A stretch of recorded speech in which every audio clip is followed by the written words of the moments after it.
On August 16th, two men were escorted off a plane headed for Manchester, England, because some passengers thought they looked either Asian or Middle Eastern, might have been talking Arabic, wore leather jackets, and looked at their watches, and the passengers refused to fly with them on board.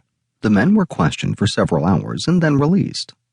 On August 15th, an entire airport terminal was evacuated because someone's cosmetics triggered a false positive for explosives. The same day, a Muslim man was removed from an airplane in Denver for reciting prayers. The Transportation Security Administration decided that the flight crew overreacted, but he still had to spend the night in Denver before flying home the next day. The next day, a Port of Seattle terminal was evacuated because a couple of dogs gave a false alarm for explosives. On August 19th, a plane made an emergency landing in Tampa, Florida, after the crew became suspicious because two of the lavatory doors were locked. The plane was searched, but nothing was found. Meanwhile, a man who tampered with a bathroom smoke detector on a flight to San Antonio was cleared of terrorism, but only after having his house searched. On August 16th, a woman suffered a panic attack and became violent on a flight from London to Washington, so the plane was escorted to Boston's Logan Airport by fighter jets. The woman was carrying hand cream and matches, but was not a terrorist threat, said the TSA spokesman after the incident. And on August 18th, a plane flying from London to Egypt made an emergency landing in Italy when someone found a bomb threat scrawled on an air sickness bag.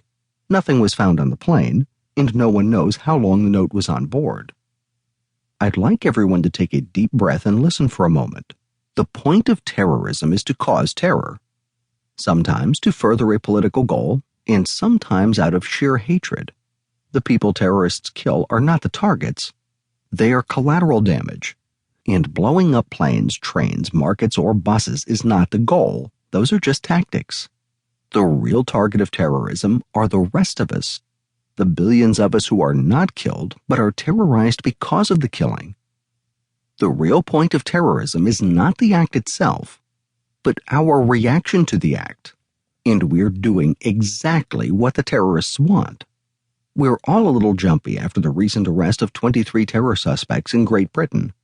The men were reportedly plotting a liquid explosive attack on airplanes, and both the press and politicians have been trumpeting the story ever since. In truth, it's doubtful that their plan would have succeeded. Chemists have been debunking the idea since it became public. Certainly, the suspects were a long way off from trying. None had bought airline tickets, and some didn't even have passports. Regardless of the threat, from the would-be bomber's perspective, the explosives and planes were merely tactics. Their goal was to cause terror, and in that they've succeeded. Imagine for a moment what would have happened if they had blown up 10 planes. There would be canceled flights, chaos at airports, bans on carry-on luggage, world leaders talking tough new security measures, political posturing, and all sorts of false alarms as jittery people panicked. To a lesser degree, that's basically what's happening right now. Our politicians help the terrorists every time they use fear as a campaign tactic. The press helps every time it writes scare stories about the plot and the threat. And if we're terrified, and we share that fear, we help. All of these actions intensify and repeat the terrorists' actions and increase the effects of their terror. I am not saying that the politicians and press are terrorists, or that they share any of the blame for terrorist attacks. I'm not that stupid. But the subject of terrorism is more complex than it appears, and understanding its various causes and effects are vital for understanding how to best deal with it. The implausible plots and false alarms actually hurt us in two ways. Not only do they increase the level of fear, but they also waste time and resources that could be better spent fighting the real threats and increasing actual security. I'll bet the terrorists are laughing at us. Another thought experiment. Imagine for a moment that the British government had arrested the 23 suspects without fanfare. Imagine that the TSA and its European counterparts didn't engage in pointless airline security measures like banning liquids.